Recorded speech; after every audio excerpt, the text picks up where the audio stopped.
Assalamualaikum warahmatullahi wabarakatuh. Bismillahirrahmanirrahim. Alhamdulillahirabbil alamin. Wa bihi nasta'inu ala umuri dunya waddin. Allahumma sholli wa sallim wa barik ala habibina wa syafi'ina sayyidina wa maulana Muhammadin wa ala alihi wa ashabihi wa man tabi'ahum bi ihsanin ila yaumiddin. Amma ba'du. Bismillahirrahmanirrahim. Kita lanjutkan belajar lagi. Malam hari ini kita melanjutkan di tema mengenali diri dan mengendalikan diri. Malam ini kita belajar satu jalan pengendalian diri yang paling masyhur, paling sering diceramahkan, paling sering kita sebut-sebut dalam berbagai kondisi hidup kita, yaitu tema tentang kesabaran. Baik, kita lanjutkan ke nanti materinya kita terus tanya jawab. Nah, ini salah paham yang sering muncul tentang kesabaran. Banyak orang keliru menafsirkan sabar. Yang pertama, sabar tidak sama dengan pasrah. Kalau sabar itu pasrah dulu ya. Kalau pasrah itu orang menyerah, sudah tidak mau berikhtiar lagi. Kalau orang sabar itu dia masih yakin dan berharap segalanya akan jadi lebih baik, meskipun sekarang masih buruk. Itu orang sabar. Jadi kalau orang nyerah itu ya pasrah sudah. Itu saya kasih contoh kalau ada mahasiswa gagal ujian. Kalau pasrah ya sudah lah, memang segitu hasilnya, selesai. Itu namanya pasrah. Tapi orang sabar, berarti saya masih rendah nilainya, saya harus belajar lagi, insya Allah nanti jadi lebih baik. Ini orang sabar. Dia bisa menerima situasi yang terjadi sambil berharap dan mengupayakan semoga besok jadi lebih baik. Kalau orang tidak sabar, dia tidak menerima situasinya, terus marah-marah, terus komplain, terus protes. Ini namanya tidak sabar. Tapi kalau orang hanya menerima saja, kemudian tanpa harapan, tanpa keinginan untuk memperbaiki, itu namanya pasrah. Tapi orang sabar itu ya orang yang menerima plus masih berharap akan jadi lebih baik. Jadi masih ada harapannya kalau orang sabar. Tapi kalau orang pasrah, sudah, dia tidak berharap apa-apa lagi. Pasrah itu nama lainnya putus asa, yang kalau dalam agama disindir luar biasa, bahkan dianggap kufur. Kenapa? Karena orang putus asa itu seperti orang yang lupa bahwa dia punya Tuhan yang bisa segalanya. Apa sih yang tidak mungkin bagi Tuhan? Nah, orang putus asa lupa dalil ini, lupa rumus ini, sehingga jatuh dia pada keputusasaan. Dan pasti itu bukan kesabaran. Yang kedua, sabar tidak sama dengan menunda.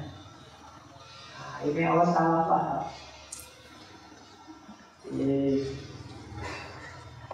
Orang menunda itu ketika ada pekerjaan, meskipun ada kesempatan, dia akan bilang nanti saja, nanti juga ada kesempatan lagi. Ini namanya menunda.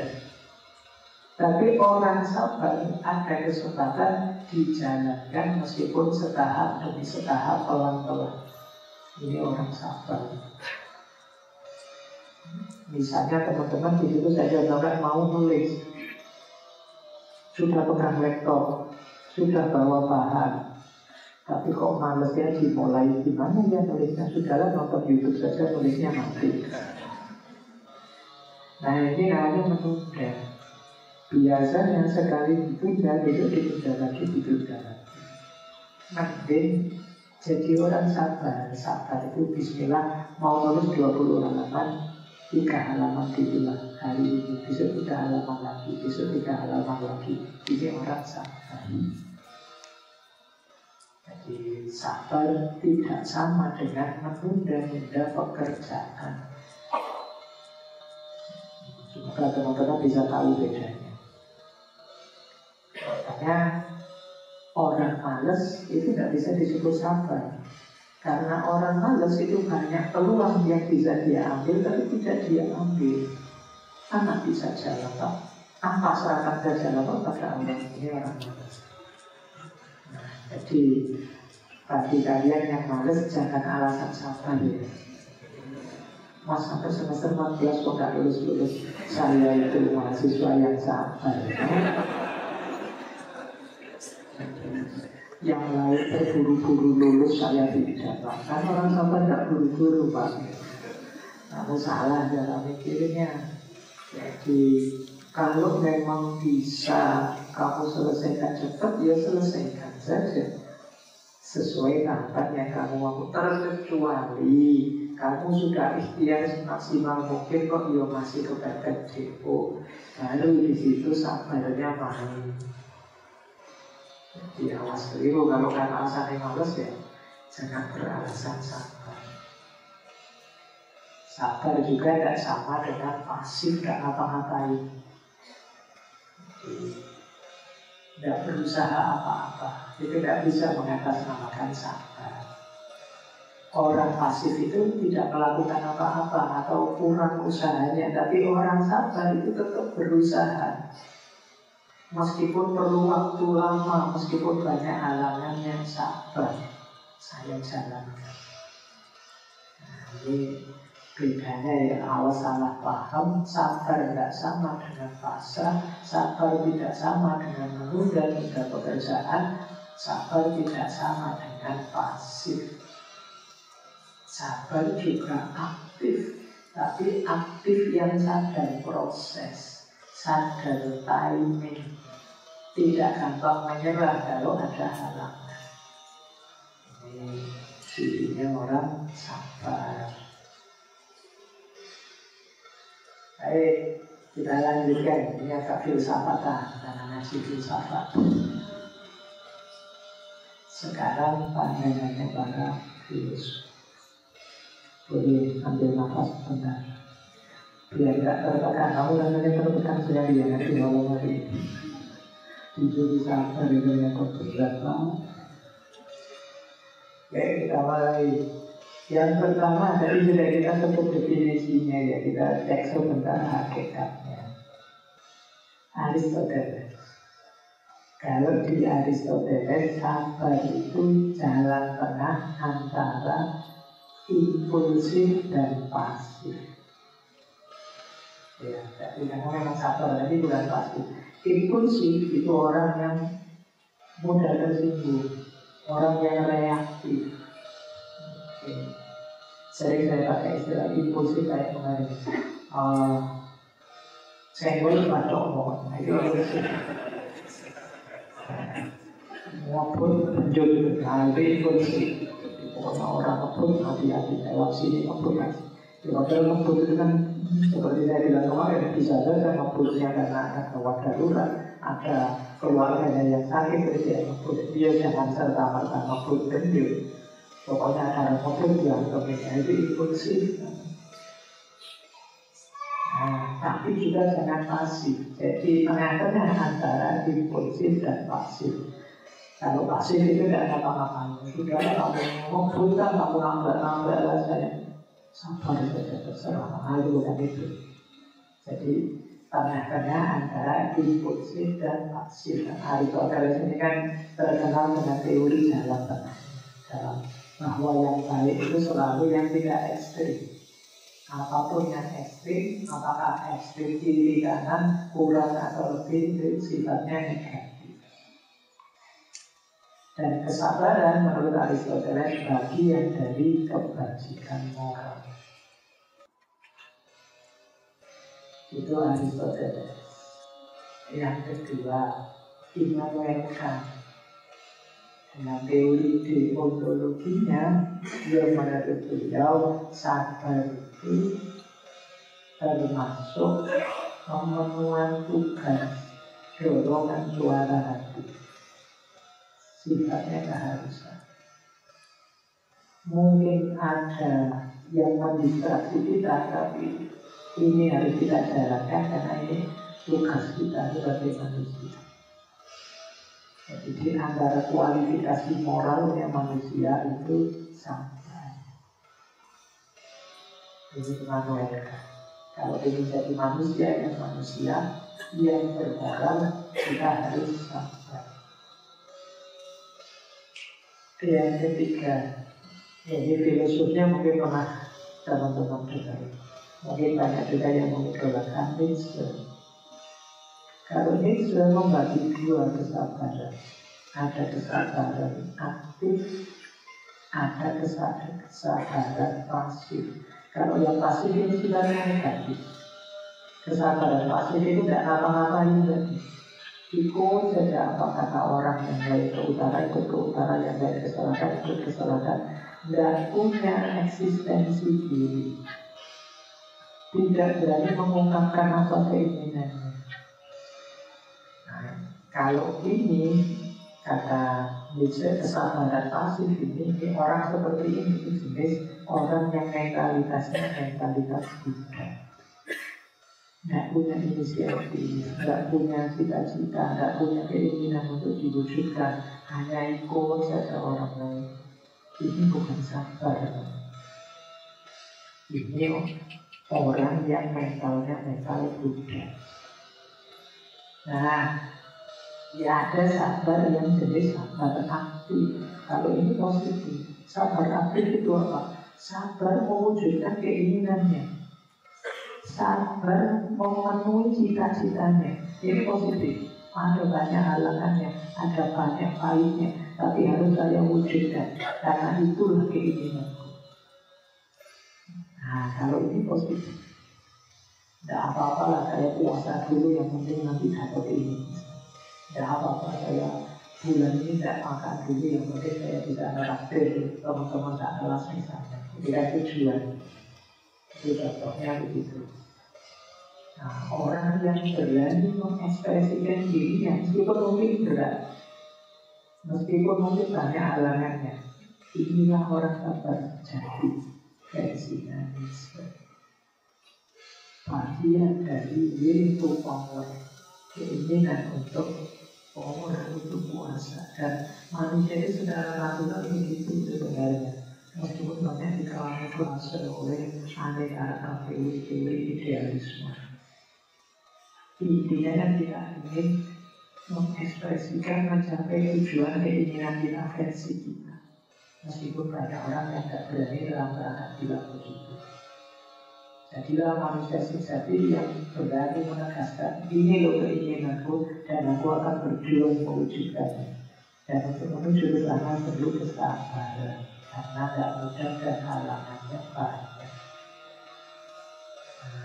Ini versi Friedrich Nietzsche. Saya lanjutkan, biar dapat banyak filosof. Terus, filosof selanjutnya Alas de McIntyre. Kalau McIntyre itu beliau terkenal dengan bukunya After Virtue. Beliau ini melanjutkan etika kebajikannya Aristoteles. Menurut beliau, sabar itu bagian dari kebajikan. Kenapa? Karena kesabaran bisa membawa pada kebahagiaan dan kehidupan yang baik. Jadi semua yang bisa membawa kita pada kebahagiaan dan hidup yang baik adalah kebajikan. Sabar kan bisa membawa ke sana. Dengan sabar kita bisa bahagia. Dengan sabar kita jadi orang baik. Berarti ini kebajikan. Ya, secara Aristoteles kan namanya etika kebajikan. Kita fokus pada kebajikan. Nah, beliau punya rumus kebahagiaan seperti ini. Rumus kesabaran. Kata beliau, sabar itu menunggu dengan penuh perhatian tanpa mengeluh. Isinya menarik. Maksudnya begini, hidup itu hakikatnya adalah menunggu.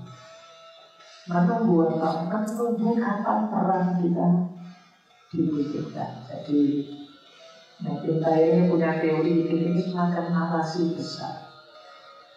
Atau mudahnya begini, hidup kita itu seperti film. Ya karena hidupnya hidup kita, berarti film itu kan tokoh utamanya kita. Tapi film itu, meskipun tokoh utamanya kita, 2 jam penuh isinya gambar kita semua. Enggak. Macam-macam ada figuran apa dulu, terus waktunya kita sampai, ya sampai.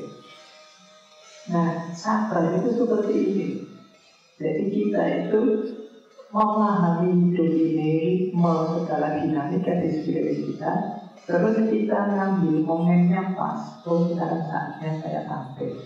Oh, kalau dalam hal ini saya bisa membantu. Oh, kalau dalam situasi ini saya bisa berkontribusi.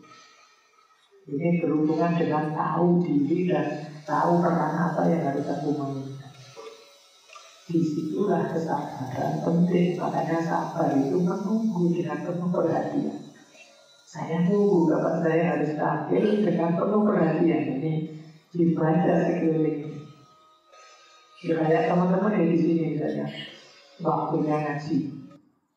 Itu kan teman-teman tahu kalau bagian yang bicara saya harus diam. Meskipun saya sudah kuatir ini bahasa ini ngomong, tapi belum saatnya. Nah, kamu nunggu kan? Kita itu butuh kesabaran. Begitu momennya pas, sekarang silakan tanya jawab, terus kamu tampil. Itulah gunanya kesabaran. Dalam hidup juga begitu. Meskipun kamu merasa peran utama, tapi tidak harus muncul terus-terusan, capek nanti kamu. Mau bayarannya ya sama. Kalau nggak ada skenario. Jadi itu maksudnya begitu. Jadi hidup ini menarik kalau pakai kalimat hidup ini hakikatnya ya menunggu sebenarnya. Menunggu kapan kamu harus tampil, menunggu kapan ketemu jodohmu, menunggu kapan dan seterusnya. Isinya penantian. Nah, kecerdasanmu nanti yang bisa membaca. Oh, saatnya saya berperan.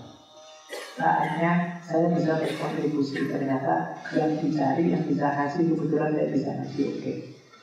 Oh, ini yang dicari, yang bisa komputer saya nggak bisa.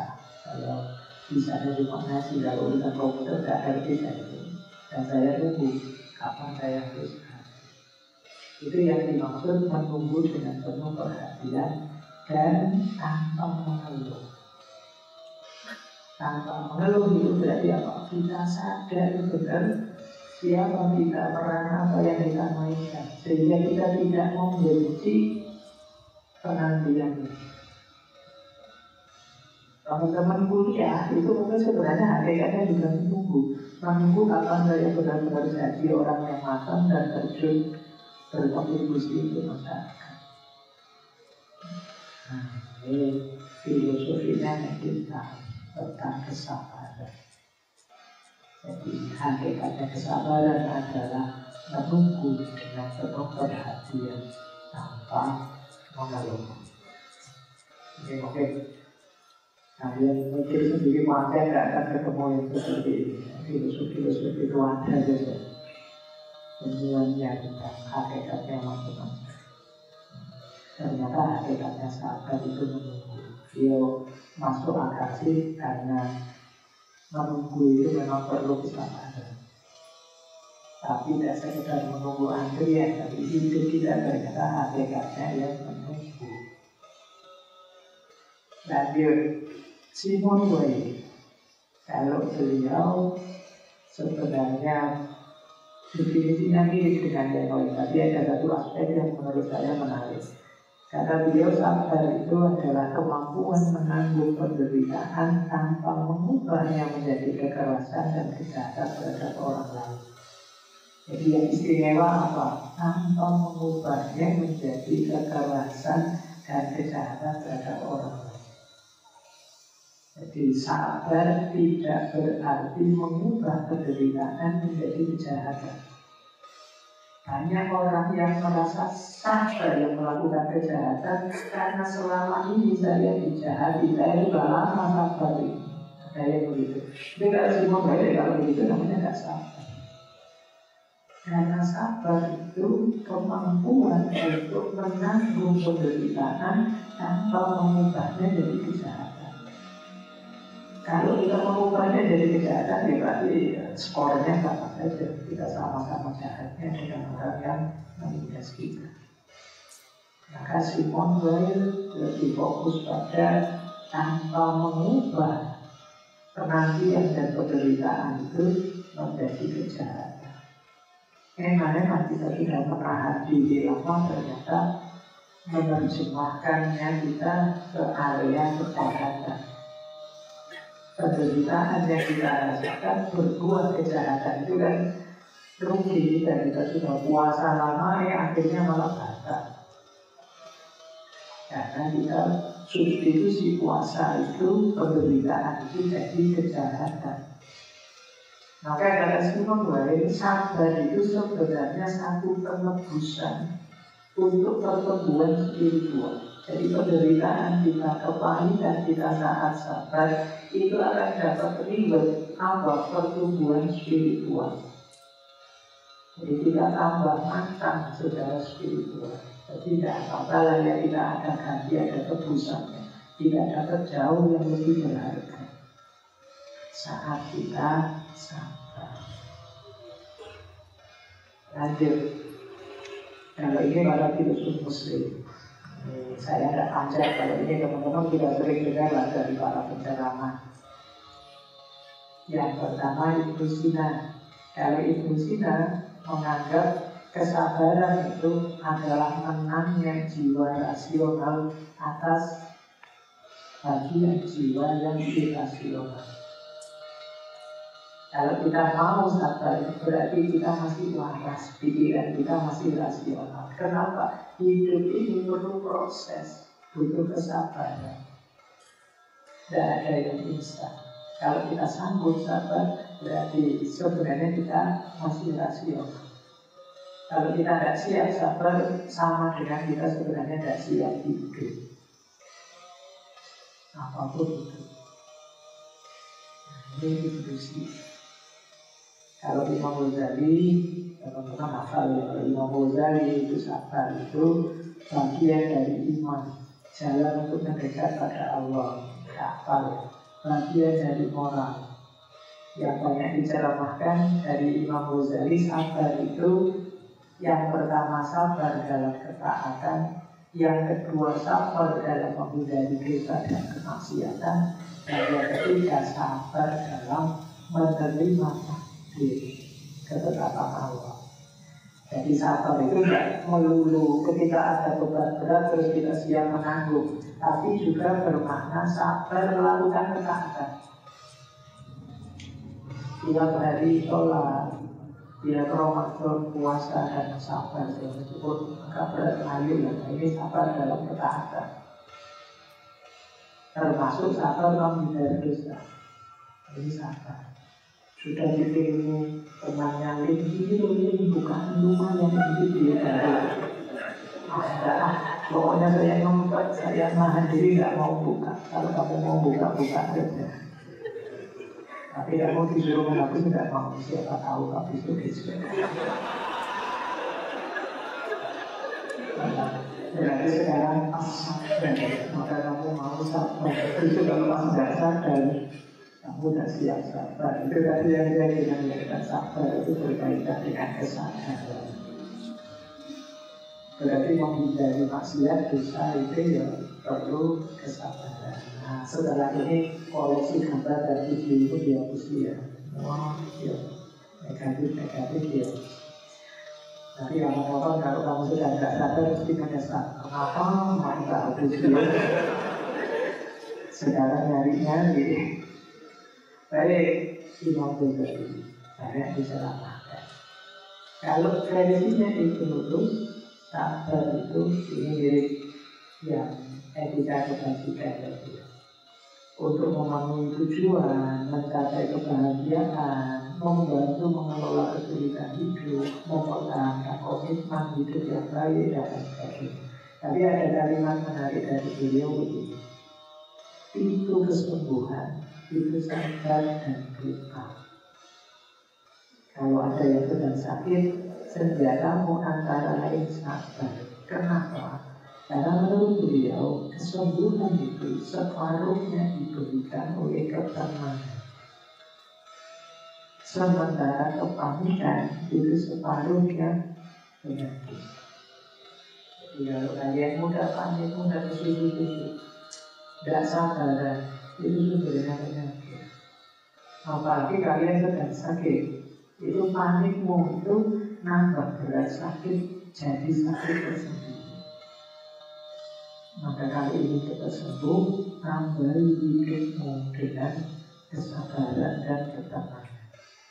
Menuju ketenangan melalui kesabaran, lebih sehat. Kadang-kadang kita panik mendapatkan sakit dan panik kita itu nambah penyakit. Kalau hari ini panik itu bisa jadi asam lambung, bisa jadi vertigo dan lain sebagainya. Penyakit tersendiri. Ini bagi yang sabar ya, biar asam lambungnya tidak nampak naik. Mari kita biasakan kalau ada berita apa saja, mengalami kepahitan apa saja, mari ya biasa orang hidup di dunia memang ada susahnya, ada pahitnya, ada tidak cocoknya, tidak harus kemudian kita kaget sehingga asam lambung kita naik, apalagi pahit, apalagi pahit. Makanya orang Jawa itu punya pepatah ojo gumunan, ojo kagetan. Biar asam lambungmu tidak naik. Nah, kalau kamu gumunan dan kagetan itu kan shock terus dalam hidup. Kalau kalian mengikuti berita medsos kan rasanya hidup ini dari kaget ke kaget. Baru saja ada berita mengagetkan apa, itu ada tadi yang mengagetkan. Kita kayak kejut-kejut berpaket. Baru karena benar kaget. Itu yang oleh filosof Prancis yang dia disebut masyarakat hari ini itu masyarakat epilepsi. Jadi kita itu seperti orang sakit ayam, kejang-kejang terus membuang nafas, sebentar lagi kejang-kejang lagi. Karena kita aktif sekali mengikuti berita-berita medsos yang isinya selalu mengagetkan, karena memang yang kita berikan yang mengagetkan. Kalau yang biasa-biasa tidak mungkin ditampilkan, tidak mungkin bilang, maka berita itu selalu mengagetkan. Dan kalau mental kita mental kagetan, ya siap-siap, mudah mulus, mudah asam lambung, mudah vertigo, dan lain-lain. Nah, itu harus di kalimatnya tadi sedikit menyinggung kesana. Setusnya nasr. Kalau bagi setusnya nasr, ya sabar itu bagian dari perjalanan spiritual, bagian dari makomat, stasiun-stasiun, terminal-terminal dalam perjalanan spiritual. Kalau setusnya nasr itu kan makom itu diawali taubat. Setelah orang taubat dia harus syukur. Kalau syukurnya sukses dia akan warok. Kalau sudah warok dia akan masuk ke tawakal. Kalau sudah tawakal terus sabar. Kalau sabar dengan sukses dia akan masuk makom ridho. Kalau ridho yang sukses dia akan masuk makom fakir. Tidak membutuhkan apapun selain Allah. Kemudian kalau fakarnya sukses dia akan ikhlas. Kalau ikhlasnya sukses dia akan tumbuh mahabbah, rasa cinta pada Allah. Kalau mahabbah berhasil dia akan sampai puncak namanya ma'rifah. Ini terminal-terminal, stasiun-stasiun mahabbah. perjalanan spiritual seorang sufi. Jadi sabar itu bagian dari itu.